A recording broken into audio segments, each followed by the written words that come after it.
दोस्तों, महर्षि कंडू ने समस्त स्त्री जाति को एक ऐसा श्राप दिया है जो आज भी संसार की सभी महिलाएं भुगत रही हैं। इसी श्राप के कारण पुरातन काल से युद्ध हो रहे हैं और आज भी घर घर में लड़ाई झगड़ों का कारण यही श्राप है।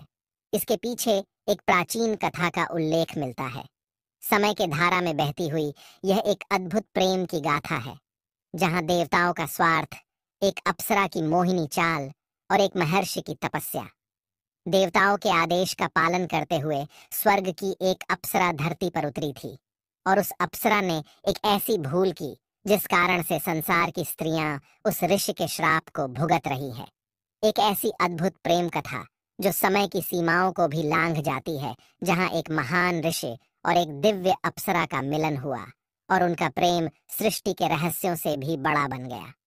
यह कहानी न केवल संसार के नियमों को चुनौती देती है, बल्कि एक ऐसे प्रेम की गहरी सच्चाई को भी उजागर करती है जो शाश्वत और अपार है। महर्षि कंडू और अप्सरा प्रमलोचा के बीच का संबंध, जो 907 वर्षों, 6 महीनों और 3 दिनों तक चला, लेकिन इसका परिणाम इतना भयंकर हुआ कि जिसने ब्रह्मदेव के द्वारा बनाई गई सबसे सुंदर रचना को कलंकित कर दिया।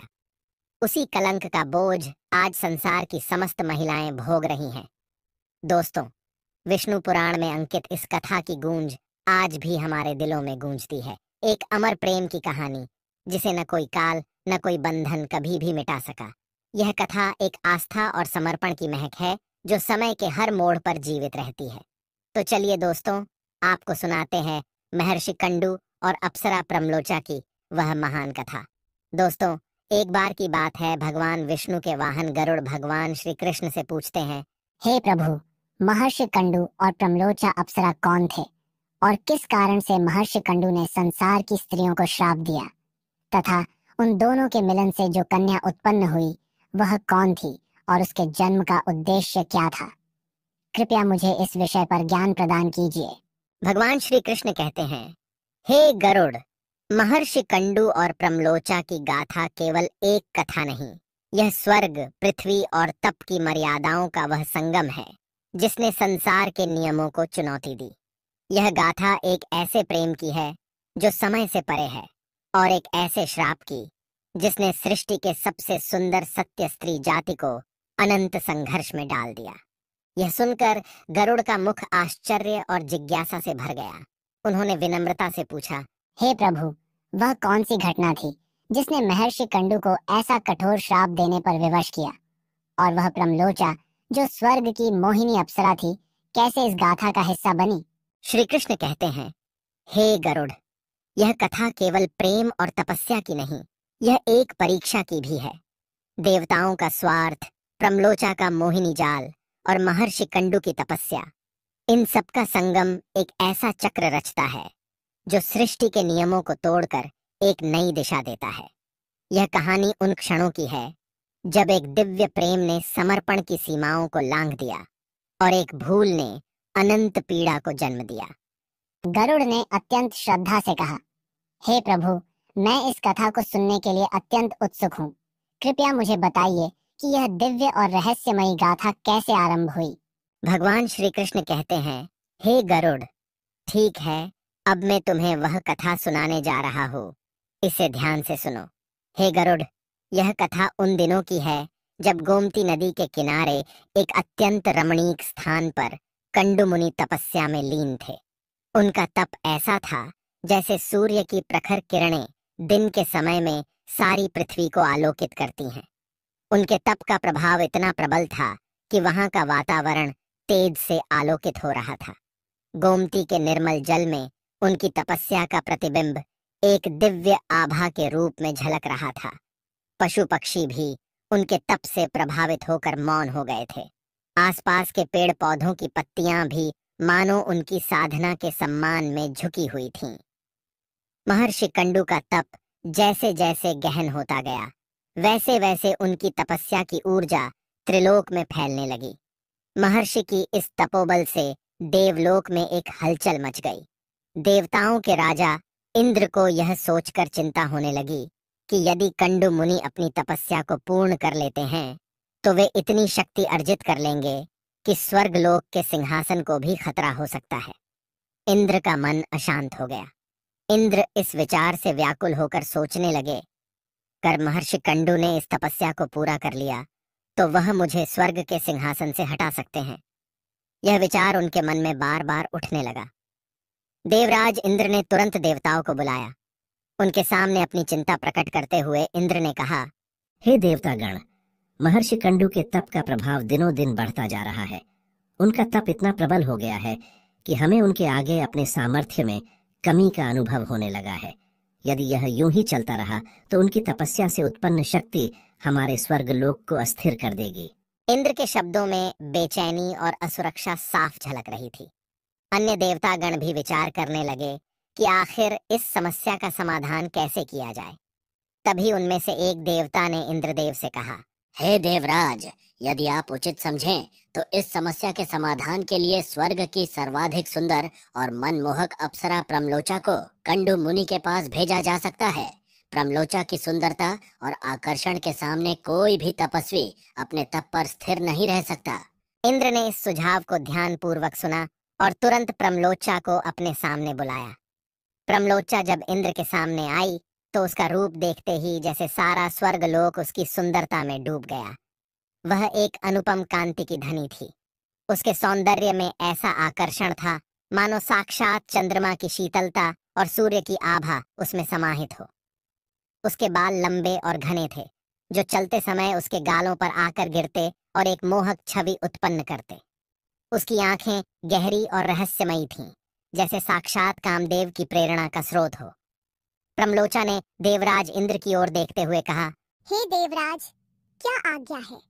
आपने मेरा स्मरण क्यों किया? इंद्र ने प्रमलोचा की ओर देखते हुए कहा, हे प्रमलोचा, मैं तुम्हें एक विशेष कार्य सौंपता हूँ। महर्षि कंडू का तप हमारे लिए एक समस्या बन गया है। तुम्हें अपने सौंदर्य और मोहिनी चालों से उन्हें अपने तप से विचलित करना होगा। उन्हें अपनी साधना से अलग करना हमारा उद्देश्य है। तुम्हारे पास इस कार्य को पूर्ण करने की अद्वितीय क्षमता है। प्रमलोचा ने इंद्र की बात सुनी और हंसते हुए कहा, हे देवराज, यह मेरे लिए सौभाग्य की बात है कि आप मुझ पर इतना विश्वास करते हैं। मैं इस कार्य को पूर्ण करूंगी। महर्षि कंडू के तप को भंग करना मेरा उद्देश्य होगा और मैं उन्हें अपने सौंदर्य के मोहपाश में बांधने का हर संभव प्रयास करूंगी। इसके बाद इंद्र ने प्रमलोचा को आशीर्वाद दिया और कहा, प्रमलोचा, याद रखना कि यह कार्य अत्यंत सावधानी पूर्वक करना है। महर्षि कंडू का तप प्रबल है और वह अत्यधिक बुद्धिमान है। उन्हें भ्रमित करना आसान नहीं होगा। प्रमलोचा ने इंद्र के आदेश को स्वीकार किया और प्रणाम करते हुए कहा, हे देवराज, आपकी आज्ञा का पालन होगा। मैं महर्षि कंडू के तप को भंग करने के लिए अपनी ओर से हर संभव प्रयास करूंगी। इस प्रकार प्रमलोचा ने अपनी मोहिनी चालों और अद्भुत सौंदर्य के साथ महर्षि कंडू के तप को भंग करने के लिए गोमती नदी के तट की ओर प्रस्थान किया। वह चलते समय हवा में ऐसे लहराती थी जैसे मंद पवन की तरंगें और उसकी सुंदरता ऐसी थी कि प्रकृति भी उसकी आराधना करती प्रतीत होती थी। उसका हर कदम एक मोहक चाल था जो अपने उद्देश्य की ओर बढ़ रहा था। भगवान श्री कृष्ण ने कहा, हे गरुड़, प्रमलोचा, जो स्वयं सौंदर्य और मोहकता की मूरत थी, बड़े ही आत्मविश्वास और धैर्य के साथ गोमती के उस पावन तट पर पहुंची जहां महर्षि कंडू अपने गहन तप में लीन थे। जैसे ही उसने अपने सौंदर्य का जादू बिखेरते हुए अपनी चाल में नजाकत लाई, नदी का जल भी मानो उसकी छवि से झिलमिला उठा। चारों ओर का वातावरण उसकी मोहिनी उपस्थिति से भर गया। प्रमलोचा ने मुनि के पास पहुंचकर धीरे से एक गहरी सांस ली और अपनी मोहिनी मुस्कान के साथ कदम बढ़ाया। मुनि की आंखें कुछ पलों के लिए उसके तेजस्वी मुख की ओर उठ गईं। उसकी सुंदरता ऐसी थी कि आकाश के तारे भी उसके सामने फीके पड़ते और उसकी आंखों की चमक मानो चंद्रमा की ठंडी रोशनी को भी पीछे छोड़ रही थी। मुनि ने एक क्षण के लिए उसे देखा और समझ गए कि वह एक साधारण स्त्री नहीं बल्कि एक दिव्य अप्सरा है। वे तुरंत फिर से ध्यानस्थ हो गए, किंतु प्रमलोचा को अपनी कला में निपुणता थी। वह जानती थी कि इंद्र का आदेश तभी पूर्ण होगा जब महर्षि कंडू का ध्यान उसकी ओर पूरी तरह आकर्षित हो जाएगा। इसीलिए वह अप्सरा उस स्थान पर नृत्य करने लगी। उसके अद्भुत नृत्य से वातावरण अत्यंत मनमोहक हो गया। उस अप्सरा के नृत्य को देखकर कोई भी साधारण मनुष्य उस पर मोहित हो जाता।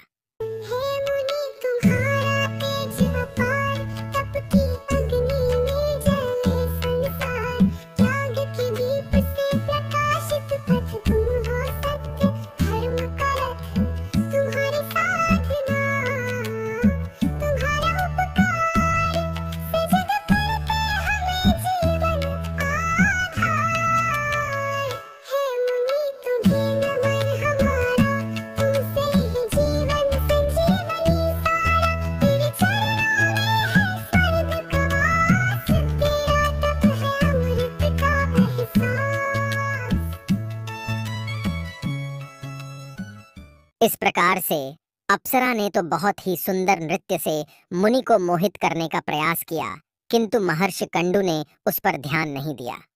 महर्षि को दुर्लक्ष्य करता हुआ देखकर वह अप्सरा चिंतित हो गई। प्रमलोचा ने अपनी मोहिनी हंसी के साथ धीरे से मुनि के पास जाकर कहा, हे महर्षि, आपके तप की महिमा तो त्रिलोक में गूंज रही है, लेकिन इस कठोर तपस्या का क्या लाभ यदि इसे किसी के संग न बांटा जाए? क्या आप नहीं मानते कि संसार में संयोग और सानिध्य ही सच्चा आनंद है? क्यों न हम दोनों मिलकर इस प्रकृति के अद्भुत सौंदर्य का आनंद लें। मुनि ने अपनी आंखें खोलीं और देखा कि उनके सामने एक अत्यंत सुंदर और मनमोहक नारी खड़ी थी। उनका मन थोड़ी देर के लिए विचलित हुआ, परंतु वे संयम के धनी थे। उन्होंने गंभीर स्वर में कहा, हे देवी, तुम कौन हो और इस तपोभूमि पर क्यों आई हो? यह स्थान तप और साधना का है। यहाँ ऐसे विक्षेपों का कोई स्थान नहीं है। प्रमलोचा ने मधुरता से उत्तर दिया, महर्षि, मैं स्वर्गलोक की अप्सरा प्रमलोचा हूँ। मुझे इंद्रदेव ने यहाँ भेजा है। मुझे ये देखने का आदेश मिला है कि क्या आपके तप में कोई कमी तो नहीं। लेकिन जब मैंने आपको देखा तो मेरे हृदय में आपके प्रति एक अद्भुत आकर्षण जागा है। मैं चाहती हूँ कि हम दोनों साथ समय बिताएं, ताकि जीवन का सच्चा आनंद ले सकें। क्या तप और साधना के अलावा जीवन का कोई अन्य रस नहीं है? महर्षि कंडू के मन में प्रमलोचा की इस बात ने एक हलचल मचा दी। उनकी संकल्प शक्ति जो वर्षों से अटल रही थी, अब थोड़ी सी डगमगाने लगी। प्रमलोचा के कोमल और मोहक शब्द उनके हृदय को छू रहे थे। उनके मन में विचार आया, क्या तप ही सब कुछ है? क्या इस जीवन में अन्य सुख भी हैं जिनसे मैं अनभिज्ञ हूँ? मुनि का ध्यान अब प्रमलोचा की ओर अधिक केंद्रित होने लगा और उनकी तपस्या का प्रभाव धीरे धीरे कम होने लगा। वह विचारों में खोए हुए थे कि प्रमलोचा ने और भी मधुर आवाज में कहा, हे महर्षि, यह जीवन बहुत क्षण भंगुर है। आज हम यहाँ हैं, कल शायद न रहें। क्यों न हम इस क्षण का पूरा आनंद लें। मेरा संग आपके लिए भी आनंददायक होगा और हम दोनों मिलकर इस जीवन के हर क्षण को संजो सकते हैं। क्या आप इस सौभाग्य से स्वयं को वंचित रखना चाहेंगे? महर्षि कंडू, जो अपने तप के प्रभाव से वर्षों से किसी मोह में नहीं बंधे थे, प्रमलोचा के इस मधुर आमंत्रण के सामने कमजोर पड़ने लगे। उन्हें यह विचार धीरे धीरे भाने लगा कि शायद जीवन का अर्थ केवल तपस्या ही नहीं है, बल्कि प्रेम और आनंद में भी कुछ सार्थकता है। वे अब स्वयं को रोक नहीं पाए और उन्होंने प्रमलोचा की बात को स्वीकार कर लिया। फिर वे दोनों मंदराचल पर्वत की एक गहरी कंदरा में रहने लगे। प्रमलोचा ने अपनी मोहिनी शक्तियों से मुनि को इतने गहरे भोग विलास में डुबो दिया कि मुनि का तप लगभग समाप्त ही हो गया। वह कंदरा, जो कभी तप का केंद्र होती, अब प्रमलोचा की हंसी और क्रीड़ा का स्थल बन गई थी। मुनि अपने तप के मार्ग से भटक गए और प्रमलोचा की मोहिनी छवि में पूरी तरह से खो गए। इस प्रकार कई वर्षों तक प्रमलोचा और महर्षि कंडू का संगम चला। मुनि का तप, जो एक समय में उनके जीवन का आधार था, अब प्रमलोचा की मोहिनी सुंदरता में पूरी तरह से विलीन हो गया।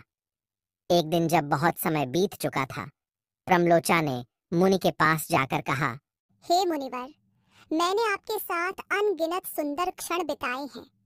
आप जैसे महान तपस्वी का सानिध्य मेरे लिए सौभाग्य की बात रही है।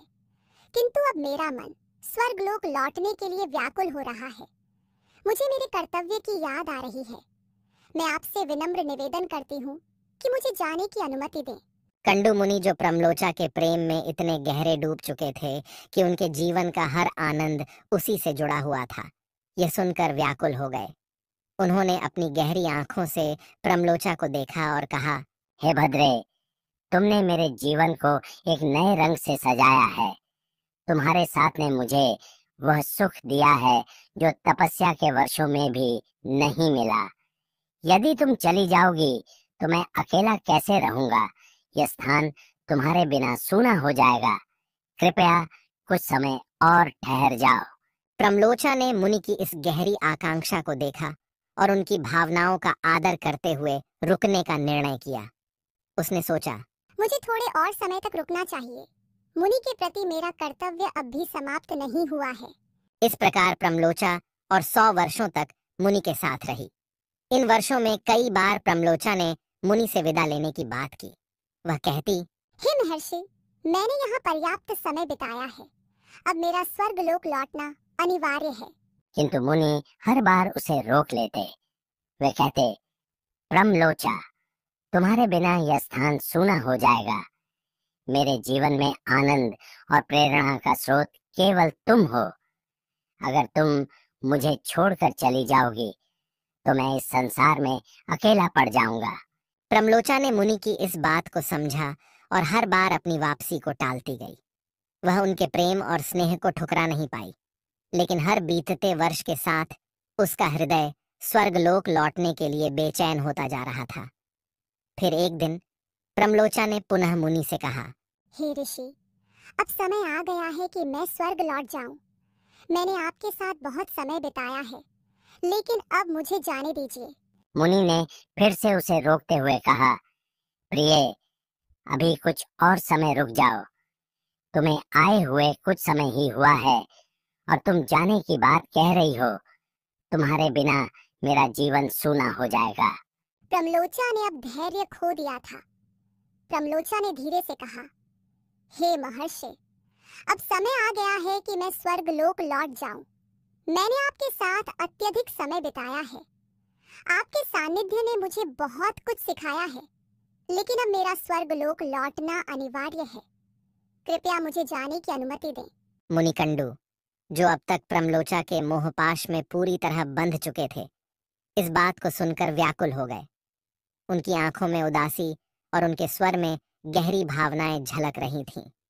उन्होंने कहा, हे प्रिय, तुम इतनी शीघ्र जाने की बात क्यों कर रही हो? तुम्हें आए हुए तो मानो कुछ समय ही हुआ है। तुम्हारे बिना यह वन, यह नदी और मेरा जीवन सूना हो जाएगा। कृपया कुछ और समय ठहर जाओ। प्रमलोचा, जो अब तक मुनि के आग्रहों को मानती आई थी, इस बार धैर्य खो बैठी।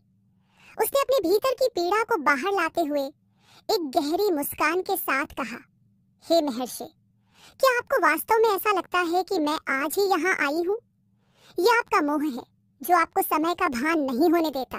आपको जानकर आश्चर्य होगा कि मैंने आपके साथ 900 वर्षों से अधिक समय बिताया है। यह सुनकर मुनि के मुख पर एक विस्मयकारी परिवर्तन हुआ। उनकी आंखें चौड़ी हो गईं और उनके भीतर का शांति का भाव क्षण भर में क्रोध और ग्लानि में बदल गया।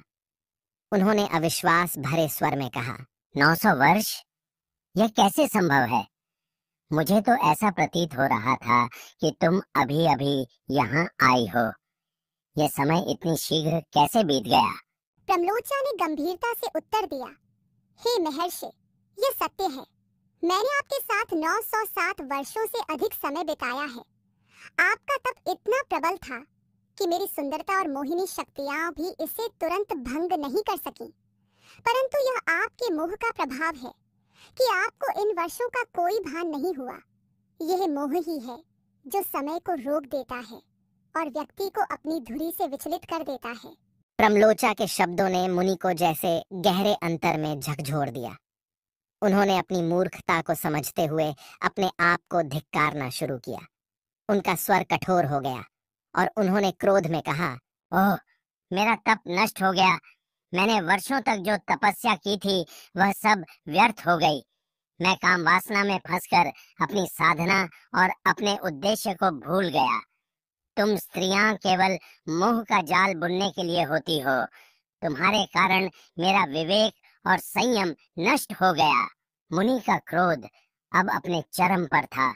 उन्होंने कठोर स्वर में कहा, अरे पापिनी, तुमने अपने सौंदर्य और मोहिनी शक्तियों से मुझे मोहित कर मेरी तपस्या को नष्ट कर दिया। तुमने मुझे मार्ग से भटकाया। अब मैं तुम्हें यहाँ और नहीं देखना चाहता। तुरंत यहाँ से चली जाओ। मुनि के इस अप्रत्याशित क्रोध को सुनकर प्रमलोचा भयभीत हो गई। उसकी आंखों में आंसू आ गए और उसका शरीर कांपने लगा। उसने विनम्र स्वर में कहा, हे महर्षि, कृपया मुझ पर क्रोध न करें। मैंने जो कुछ भी किया वह इंद्र का आदेश था। मैं केवल उनकी आज्ञा का पालन कर रही थी। मेरी नियति यही थी कि मैं यहाँ आकर आपके तप को भंग करूं, परंतु मैंने कभी आपका अहित नहीं चाहा। हे महर्षि, यदि मेरे कारण आपका तप भंग हुआ है तो मैं हृदय से क्षमा प्रार्थी हूँ। अब मैं यहाँ से जा रही हूँ। आप अपने पवित्र मार्ग पर लौटें और अपनी साधना को पुनः आरंभ करें। लेकिन आत्मग्लानि और क्षोभ के इस क्षण में मुनि के भीतर क्रोध भी जन्म लेने लगा। उन्होंने गहरे स्वर में कहा, किंतु हे प्रमलोचा, तुम्हारे कारण मेरा यह तप भंग हुआ है। तुम्हारी मोहिनी शक्ति और तुम्हारे आकर्षण ने मुझे इस मार्ग पर गिराया। तुम्हारी सुंदरता ने मुझे जकड़ लिया और मेरी साधना का विनाश कर दिया। इस कारण मैं तुम्हारे माध्यम से समस्त स्त्री जाति को श्राप देता हूँ। मैं श्राप देता हूँ कि स्त्रियों की काम इच्छाएं कभी शांत नहीं होंगी। उनकी वासना पुरुषों से कई गुना अधिक होगी और इसी वासना के कारण वे अपने पतियों के साथ विश्वासघात करेंगी। उनकी इच्छाएं इतनी असीमित होंगी कि उन्हें जितना भी दिया जाए वह उनके लिए अपर्याप्त रहेगा। उनकी कामनाएं कभी समाप्त नहीं होंगी और इस संसार में उनकी सभी इच्छाएं कभी कोई पूरी नहीं कर पाएगा। स्त्रियों को जितना भी दिया जाएगा उन्हें वह कम ही प्रतीत होगा। स्त्रियों की यह भूख कोई भी मिटाने में समर्थ नहीं होगा। स्त्री की कामनाओं को पूरा करते करते पुरुषों का संपूर्ण बल, यौवन और धन खर्च हो जाएगा, लेकिन फिर भी वे उनकी कामनाओं को पूर्ण नहीं कर पाएंगे। मुनि का यह श्राप गूंजने लगा और उनका क्रोध मानो वातावरण में फैल गया। गोमती नदी की लहरें थम गईं, पक्षी मौन हो गए और वन के पेड़ पौधे इस कठोर श्राप के साक्षी बन गए। मुनि के इन कठोर शब्दों को सुनकर प्रमलोचा का मुख भय और पीड़ा से भर गया। उसने कांपते हुए स्वर में कहा, हे महर्षि, कृपया इतना कठोर न बने। ये सत्य है कि मैंने आपकी तपस्या को भंग किया, लेकिन मैंने यह सब अपनी इच्छा से नहीं किया। मैं केवल इंद्र का आदेश मान रही थी। यदि मैंने कोई अपराध किया है तो वह मेरी नियति के कारण था। आप समस्त स्त्री जाति को ऐसा श्राप देकर अत्यंत अन्याय कर रहे हैं। लेकिन मुनि का हृदय उस समय कठोरता से भरा हुआ था। उन्होंने प्रमलोचा की बातों को अनसुना करते हुए कहा, हे अप्सरा, तुम्हारी नियति जो भी रही हो, किंतु तुम्हारे कारण मेरी तपस्या नष्ट हुई। तुमने जो किया है उसका परिणाम समस्त स्त्री जाति को भुगतना होगा। मेरी तपस्या और साधना का विनाश एक ऐसी घटना है जिसे मैं कभी नहीं भूल सकता। यह श्राप उचित है और इससे स्त्री जाति को अपनी मर्यादा का ज्ञान होगा। श्री कृष्ण ने कहा, हे गरुड़, उस क्षण जब मुनि ने यह श्राप दिया तो प्रकृति भी जैसे उनकी पीड़ा का अनुभव कर रही थी। गोमती का जल मानो दुख से ठहर गया था। हवा का प्रवाह थम गया और पूरे वन में एक अजीब सा मौन छा गया। मुनि के शब्दों का प्रभाव केवल प्रमलोचा तक सीमित नहीं था। यह श्राप युगों युगों तक स्त्री जाति पर प्रभाव डालने वाला था। लेकिन जैसे ही मुनि ने अपना श्राप पूरा किया, उनके हृदय में ग्लानि का एक और बड़ा स्वरूप जागृत हुआ। उन्होंने अनुभव किया कि उनका क्रोध उनके भीतर की पीड़ा का परिणाम था। उन्होंने अपने आप से कहा, हाय, मैंने क्रोध में आकर यह क्या कर दिया? क्या यह उचित था कि मैं अपनी असफलता का दोष समस्त स्त्री जाति को दूं? यह सत्य है कि प्रमलोचा ने मुझे मोहित किया, लेकिन असली दोष तो मेरा ही था। मैं ही अपनी इंद्रियों पर नियंत्रण नहीं रख सका। इस प्रकार से मुनि के भीतर यह आत्मबोध जागने लगा, लेकिन तब तक उनका श्राप वातावरण में गूंज चुका था और उसे वापस लेना संभव नहीं था। फिर मुनि ने उस अप्सरा से कहा, हे देवी, मेरे इस श्राप का प्रभाव उन स्त्रियों पर नहीं पड़ेगा जो पतिव्रता होंगी, जो अपने पति को ही परमेश्वर मानकर उनकी पूजा करेगी। ऐसी स्त्रियां मेरे श्राप के प्रभाव से वंचित रहेंगी। इस प्रकार से मुनि के द्वारा आश्वासन दिए जाने पर वह अप्सरा मुनि से आज्ञा लेकर स्वर्ग की ओर प्रस्थान करने लगी, लेकिन जाते जाते उसके शरीर से पसीना टपकने लगा। वह पेड़ों के पत्तों से अपने पसीने को पोंछने लगी। उसी समय मुनि के साथ रहते हुए जो गर्भ उसने धारण किया था, वह पसीने के रूप में वृक्षों पर गिर गया। वह गर्भ वृक्षों ने अपने अंदर समाहित कर लिया। वायु देवता ने उस गर्भ को एकत्र किया और सूर्य की किरणों ने उसे पोषित किया। कुछ समय बाद उस गर्भ से एक सुंदर कन्या उत्पन्न हुई, जिसका नाम मारिषि रखा गया। वह कन्या प्रमलोचा और मुनि कंडू की पुत्री थी, लेकिन उसका जन्म प्रकृति के अद्भुत संयोग से हुआ था। इस प्रकार प्रमलोचा ने मुनि कंडू की तपस्या को भंग किया और अपनी स्वर्गीय यात्रा की ओर चली गई। मुनि ने अपनी साधना और तप के नष्ट होने का पश्चाताप करते हुए एकांतवास में चले गए और प्रमलोचा की वह संतान भविष्य में महान कार्यों के लिए प्रसिद्ध हुई। भगवान श्री कृष्ण कहते हैं, हे गरुड़, महर्षि कंडू के इस श्राप का प्रभाव कलयुग में सबसे अधिक देखने को मिलेगा, जिस कारण से किसी भी सांसारिक वस्तु से स्त्रियों की तृप्ति नहीं होगी। उनकी कामनाएं और इच्छाएं बढ़ती ही जाएंगी। तो दोस्तों, इस प्रकार से मुनि कंडू ने स्त्रियों को श्राप दिया था और आज के समय में हम उसका परिणाम देख सकते हैं। उम्मीद है आपको यह जानकारी अच्छी लगी होगी। वीडियो को लाइक जरूर करें और कमेंट में जय श्री कृष्ण अवश्य लिखें। साथ ही चैनल को सब्सक्राइब करें ताकि ऐसी ही आध्यात्मिक जानकारी आपको प्राप्त हो। आप सभी का धन्यवाद।